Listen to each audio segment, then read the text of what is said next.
Hi, everyone, and welcome to another episode of Enlightened Entrepreneur. Today's interview is entitled Three Starting Your Own Business Mistakes That Every Business Owner Needs to Learn and Avoid. My name is Yokai Kajidor, and today I'm joined with a special guest, Cordelia Blake, who's been, on this journey for a while now. He's going to be talking to us on these mistakes and how you can avoid these mistakes so that you are better equipped, in the early stages of your business. So welcome to the call, Cordelia.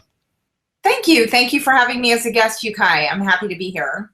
And once again, thank you for taking your time. I know you've got such a busy schedule running your international business to come and talk to us about these three things which I'm sure you have experienced or have had other business owners talk about. So to get us started, Cordelia, we would love to know about your background, your education, and how you got started in business.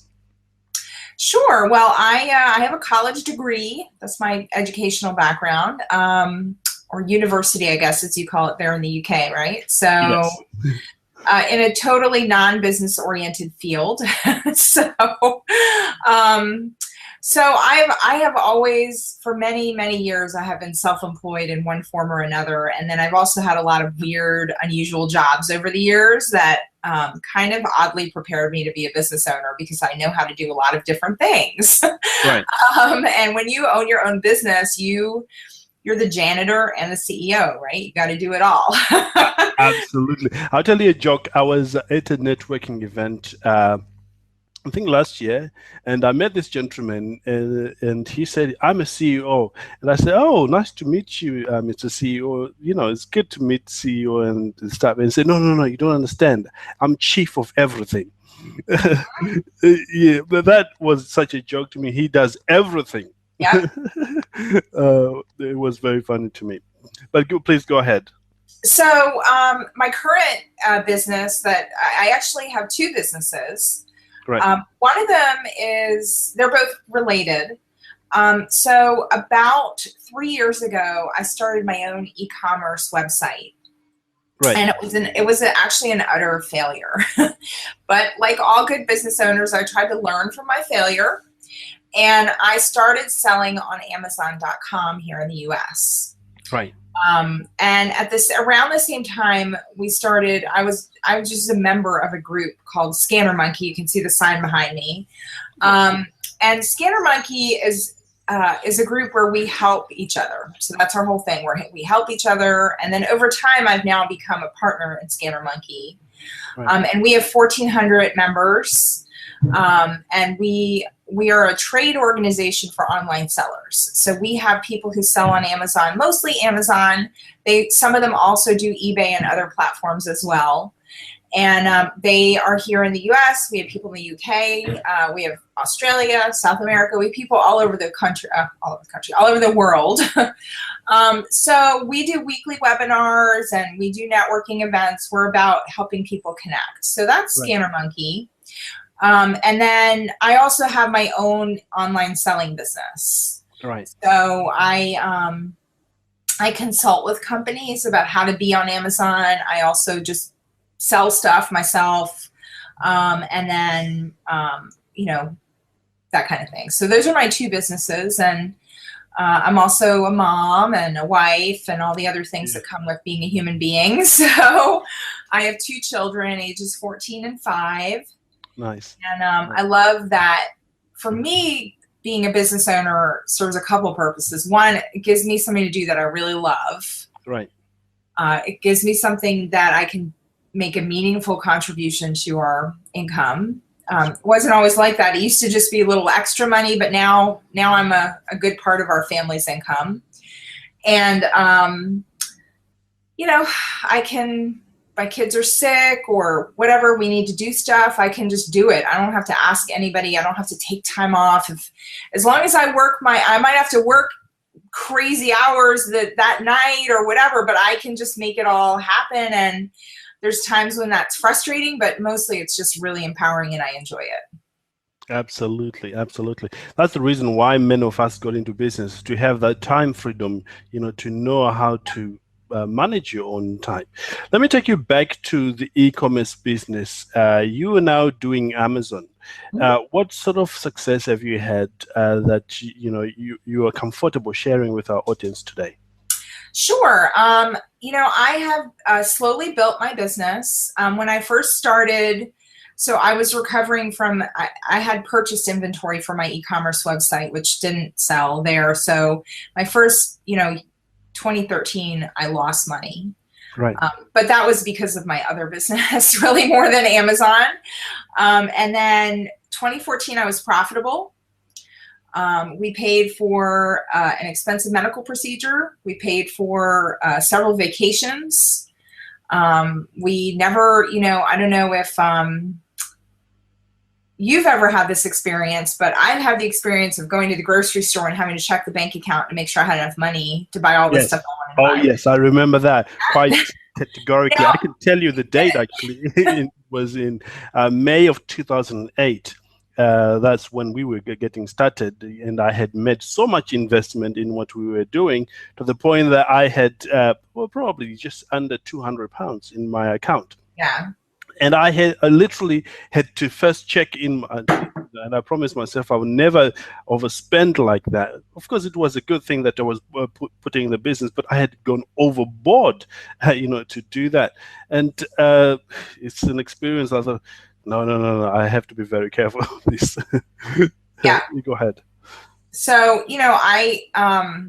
so we never have to worry about that. I can always do all the grocery shopping, and we're renovating our kitchen this year, and there's all sorts of things like that. I don't really like to share my exact income, but it's definitely been a very meaningful income, and it's growing. So this year already, my sales are up 33% from last year, which is really good for a e-commerce business, because it's, the first quarter is traditionally a slow quarter. Like Q4 with Christmas and the holidays it's always your best time for retail, but my business is up. And then I also teach classes. I teach people how to, I forgot to mention that before, how to put products on Amazon, like brand new products.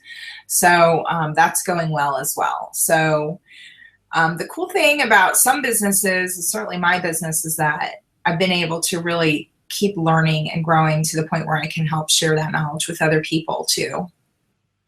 Awesome. You mentioned about you teach classes. Are those classes in the UK or international, or they're just only based in the US?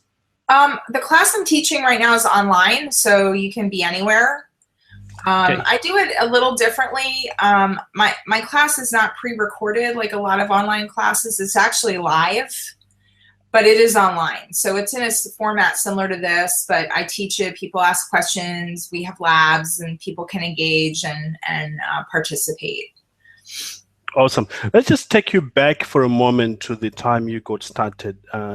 Would you consider yourself to have had an entrepreneurial background, or you had to learn a lot of things when you were coming into this? I definitely came into this current incarnation with an entrepreneurial background. Okay. I've had many businesses over the years. I would say that if you were to ask somebody who has a business degree, they would call all my businesses lifestyle businesses, which means that I essentially supported my lifestyle, but I wasn't building like a huge company. Right. But that's a good thing. That's not a bad thing, but it is a distinction that a lot of people don't understand. So a lifestyle business is where you're kind of creating a job for yourself, but it's a good job, right? And it's what you like, and it's flexible. Absolutely, because you're liking what you do. Building a company that you can, then maybe sell or whatever. So now I'm focused more on trying to build a company, but for years and years, I was self-employed for many years. Okay.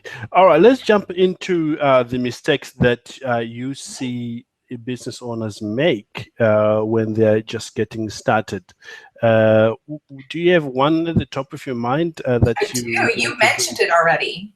Awesome. Let's go over that again. So you mentioned that you invested a lot of money in starting your business. That's right. Right? I think that one of the mistakes people make is they think that if they spend a bunch of money on a business, that it will somehow magically make the business successful. Like, Absolutely. if I spend $200,000 or $5,000 or $10,000 or however many dollars is a lot of dollars to you, or pounds, or whatever your current currency is, that will somehow magically make my business successful.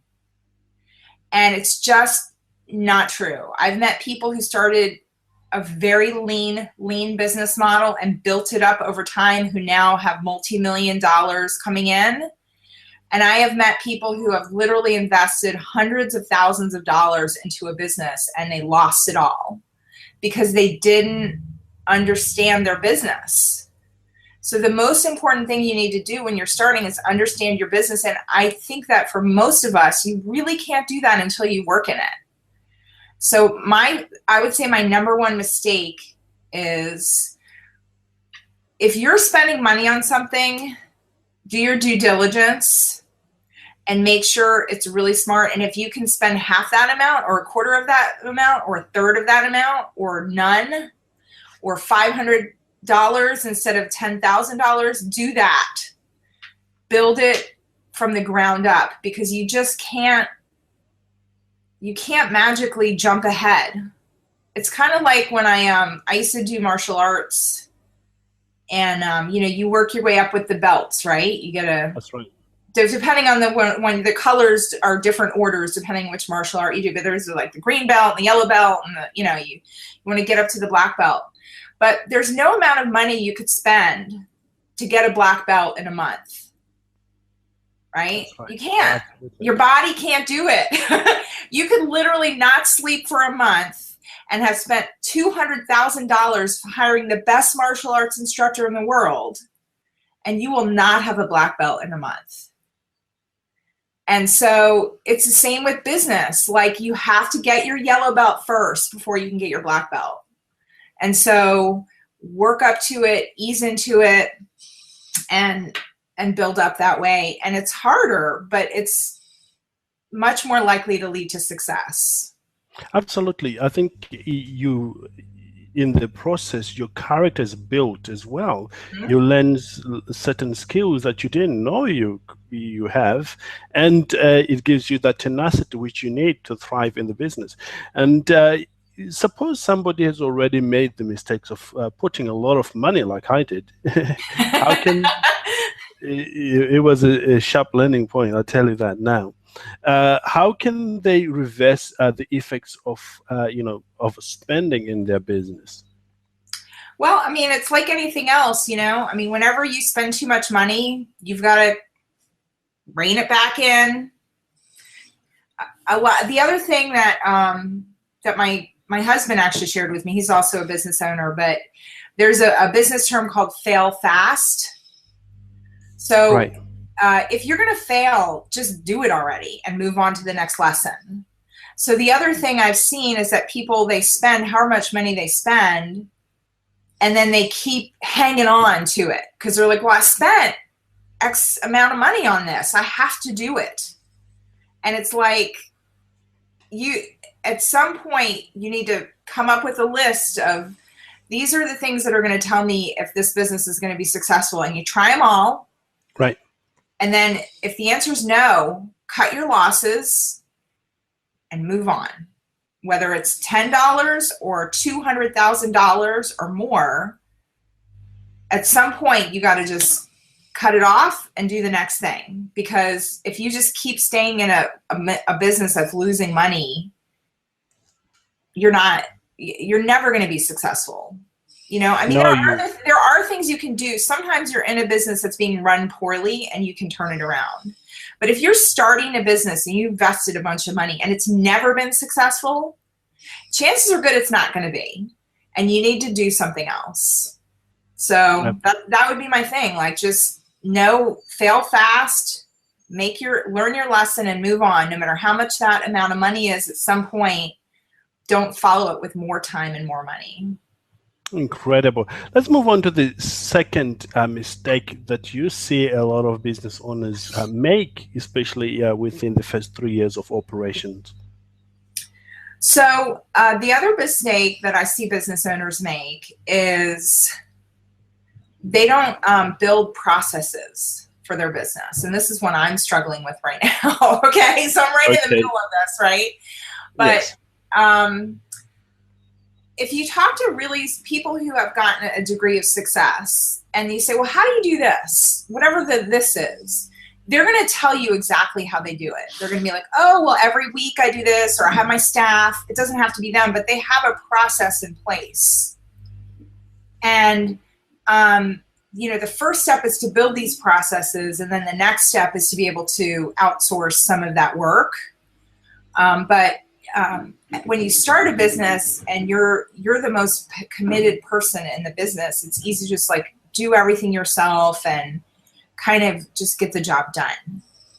But and some of the processes you have to build aren't like fun. I mean, like right now, I had a bookkeeping process that worked when I wasn't doing as well, but my business grew exponentially in 2015.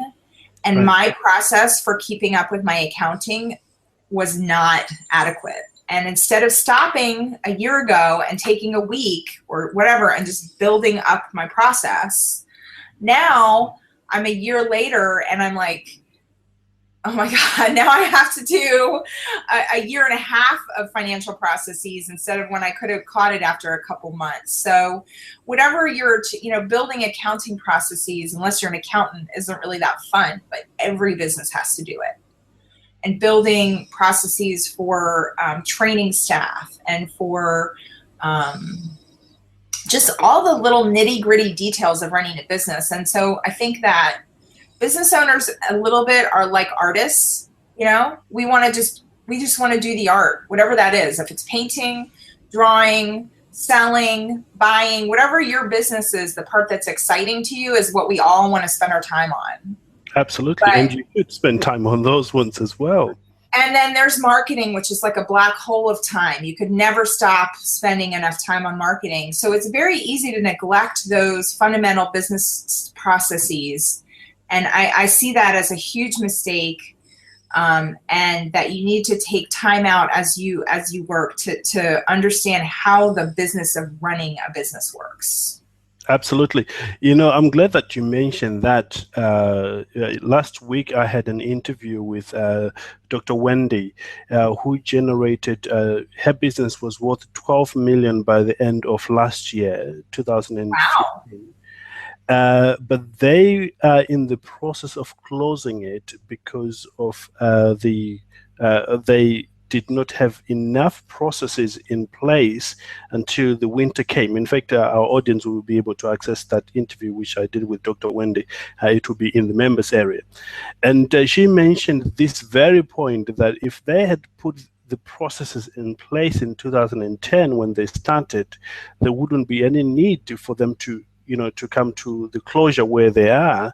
And we spend a lot of time looking at, what they're doing now and what sort of process are they putting, because they are in the process of, planning the next stage of their life, following that. So you mentioning that, sort of solidify the truth that, business owners have come to understand and agree that this is an important part of running any business. So in your opinion, if people don't have processes, how can they get started in putting a good process in place? Well, I don't know. I can tell you what I'm doing, which is that would be good. I have suspended. So I have a retail operation, and for the moment, it probably won't last that long, but I suspended my retail operation while I work on my processes. Because I have to. There's only so much time in the day, right? So I can't run an active business and be building processes. And it's because I've let it get so far behind. Now, I didn't let it get as far behind as Wendy did, so I don't have to close my business down. But the further behind you get, the more time it's going to take. So one thing you need to do is just stop, clear your calendar, schedule blocks of time, get help if you need it. If you need an accountant or whatever, a coach, an accountability partner, a buddy, whatever help you need to help you kind of stay on track. And it's kind of like you have to just suck it up and do it. It's not a very nice way to say it, but there's never like the processes that we struggle with. And I think many business owners struggle with different ones. Like your struggles are probably different than my struggles. But whatever that thing is that's hard for you, it's just like anything else. I mean, anything we do, we all have to learn how to do it. And so that learning curve is tough at the beginning, and you just have to suck it up and do it. Absolutely. One resource that we have used in creating this process is a friend of mine, is based in Australia. It's called Sweet Process. For those who are listening, if you just go on Google and type in www.sweetprocess.com, they help you in coming up with process. In fact, they can match you up with other processes they've already developed in place, and you can see what they have and tweak it, to suit your needs if you want to do that. It's really good. They've been useful for us. Any mistake that you want to highlight to our audience before our time together comes to an end here? I guess my last one would be that I think one of the challenges we have as business owners, sometimes it's very easy to spend all your time talking to other people in the same business. Like you talk to your people who do the same thing you do all the time. And I think networking with different kinds of business owners and different kinds of business people in general is an incredibly valuable way to get new ideas and just have a kind of freshness and vitality in your business. It's a challenge I face because we all have time issues, but it's like I've got to get out there and talk to people who do totally different things. Like I'm so glad I got to talk to you. Thank you. And just both online and in person. I think a lot of times I hear people, because I run a group where we help people network. So I hear people say like, well, I don't want to talk to people because I don't have anything to offer, or why would they want to talk to me? They're successful and I'm new. And we were all new once. Everybody was new at one point. And so I think if you really go into networking with an attitude of giving instead of taking, and just meeting people, and I try to pretend I'm interviewing people when I meet them because it forces me to ask them questions instead of talking a lot, which Absolutely. is what I do because I'm a talker. And just get to know people and exchange ideas. And if you can be of service to people. If I try to connect people all the time, that I've met so that they can help. I don't get money from that or anything. I'm just trying to be helpful. And I read a really good book years ago called Net Weaving. It's on Amazon. I don't even know if it's in print anymore. It's NETWEAVING, Net Weaving. But the basic idea is that true networking isn't, well, here's my business and here's your business and blah, blah, blah. But it's like really getting to know people, and we all have stuff in common, and how do you help people and be of service? And then your business will benefit from it. And as Eventually, you as a person too, So I think that's the third mistake, is that just we get so insular in our world. Absolutely. Seek out new people. Seek out people who don't understand what you do, because when you explain it, you learn new things too. And seek out people who aren't always going to agree with you, because it's really important that you get fresh ideas. Absolutely. I'm glad you pointed that out, because one thing I've discovered, especially doing these interviews, which I happen to do, I discovered that really successful people, they don't hold on to information. Mm-hmm. They are looking for people who wants to learn.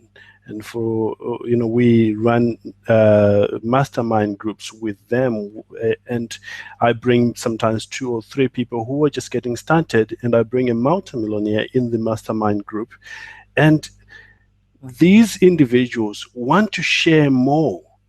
It's incredible. And for those who are listening today, if you are afraid that you don't have anything to contribute, by you just asking a question, you are actually contributing to that person, because people have got an ego, not that all of them have, but they want to demonstrate how easy it is to be successful because they have been successful, and many of them have been helped by somebody. They want to give back or to pay it forward. So if you're listening and you're thinking, no, I don't want to do that, well, just put yourself aside for a moment. Think about the opportunity you're giving to somebody who is successful, somebody who has done it, or who is playing the game on the highest level, to have that self-actualization.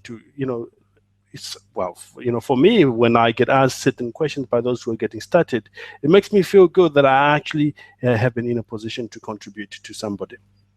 Now, is there anything else other than what we've talked about that you really want to share with our audience today about what they need to avoid, what they need to look out for when they're getting started? The other thing I would say is that make sure before you invest a lot of time and money that you take the time to talk to potential customers. Right. So a lot of us go in thinking, I know what my customer wants. Let me give it to them. I've met people who make products, and they never have sold any of them. They're trying to get a $500 million business building experience with their product. And I'm like, well, how many have you sold? And they're like, none. All right, well, go sell 10 and come back and talk to me.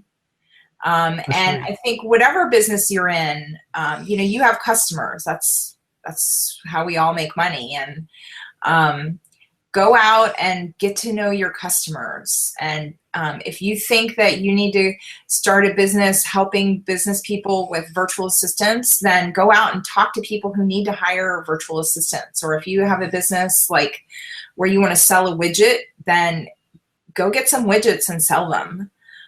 It's the same with software. Any business you're in, just go out and try to sell it, because that's the hardest part of any business, is selling. And, that's where you learn the most, and talk to your customers and talk to your if you have people that bought it and then stopped, ask them why they stopped. Absolutely. That would be my last tip. You get feedback from them. Now, before we get started, I know many of our audience would love to connect with you at some level, maybe to your product or just you in person. Where can they find you? Well, one of the groups I run, Scanner Monkey, which you see in the background, is on Facebook. So I am always on Facebook. That's my social media home. So I'm just Cordelia Blake on Facebook, and please message me first. Don't just try to friend request me when I have never heard of you. But yeah, I usually respond to my private messages in Facebook. You can also just, I'm on email, or they can go to our website is scannermonkey.com is that's our sellers organization website. And then my business as a seller is Koala Commerce, and they can find me there. And it's just Cordelia at whatever, Scanner Monkey or Koala Commerce, both of those work. Incredible. And before we went live earlier on, you were talking to me about the training program that you run, and you've got a particular site that our audience could go to should they want to be interested. Would you be okay to share that with our audience? Sure, I would love to. So if you're somebody who wants to sell online on Amazon, so Scanner Monkey it's not really a training organization. It's really like a networking group. So we do trainings. We help people connect. We have an incredibly active community of people that are new sellers and multi-million-dollar sellers and everybody in between. So when you engage a question or a dialogue, there's just such a great conversation. So they can find out more about that at the website joinscannermonkey.com. So it's just the word join, Join, and then scannermonkey.com. And then our main website, our main website is just scannermonkey.com, and it has a lot of the same info, but it has more. It has our blog and other stuff on it. It has our classes. It has other resources for getting started. That's all on our website. Awesome. Awesome. Cordelia, really appreciate you taking time to talk to us and our audience. We certainly would love to have you back, to talk about another aspect of the business. And, whenever you have time, you're welcome to be with us. With that said, we would like to wish you all the best in the projects you're working on. And if there's anything we can help you with, please, get in touch with us. We'll be able to do that. All right. Thank you so much. It was so nice to meet you. And please reach out if you have any questions, anyone who's watching. Absolutely. And for our audience, again, thank you for joining us. And I hope you've learned a great deal like I have, as usual. I was taking a lot of notes as Cordelia was, talking there. And I hope you get to implement those notes that you've been taking, because really change comes when you implement what you're learning. Just learning alone is not going to transform your business. But when you spend time with people like Cordelia, who are actually in the trenches making it happen, and they're sharing with you shortcuts on how to do that, you'll be able to achieve exact same success. So with that said, thanks again for joining us. We wish you a great success in whatever you're working on. And should you have any need of outsourcing, send us an email at support@worldoutsourcingsolutions.com, and one of the team will be able to be in touch with you. Once again, thanks Cordelia for being here with us, and have an awesome day whatever you're doing. Thank you. You too. Bye. Bye for now.